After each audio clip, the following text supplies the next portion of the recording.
Hi guys! Ako nga pala si Kurt, isang starting Pinoy animator. Inaral ko ang pag-animation in different ways. Una sa computer and second is sa cellphone. Nung tinry ko yung computer, na-realize ko na hindi ako comfortable. Kahit na meron akong drawing tablet, nahihilo talaga ako.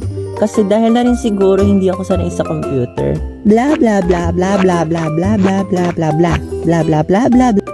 Ay, akin yan. Ha? May akin to eh.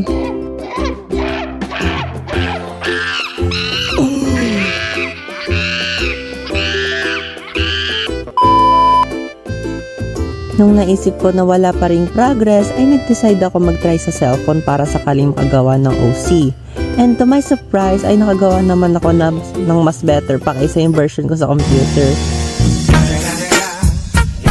So after many practices, days and days, ay nakagawa na rin ako ng aking script sa awa ng Diyos, sa bahay at sa school. Script! Natambakan kasi ako ng mga assignments na siya ang dahilan kung bakit nadali yung paggawa ko ng introduction. Pero since maluwag na yung schedules ko, ready na ako magkwento sa inyo. Oh my gosh, may lumilipad na bata.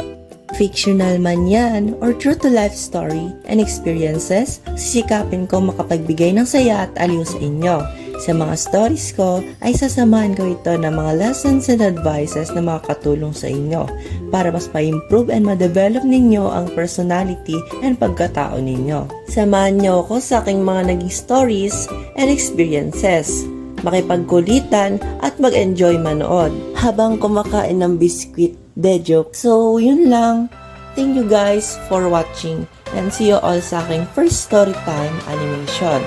Don't forget to like, comment, share, and subscribe. Bye-bye!